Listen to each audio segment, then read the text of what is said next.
ക്ഷേത്രത്തില് ദർശനവും തൊഴലും എങ്ങനെ വേണമെന്ന് നമുക്കൊന്ന് നോക്കാം. നടയ്ക്ക് നേരെ നിൽക്കാതെ ഇടത്തോ വലത്തോ ചേർന്ന് ഏതാണ്ട് 30 ഡിഗ്രി ചെരിഞ്ഞു നിന്ന് തൊഴണം. ദേവചൈതന്യം വിഗ്രഹത്തിൽ നിന്ന് നമ്മിലേക്ക് സർപ്പാകൃതിയിലാണ് വരിക.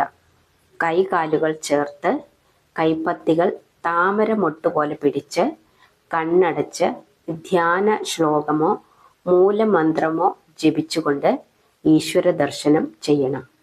പരസ്പരം സ്പർശിക്കുന്ന വിരലുകൾ വഴി തലച്ചോറിലെ പ്രാണോർജം അതിശക്തിയായി ശരീരമാസകലം ഭ്രമണം ചെയ്യുന്നു.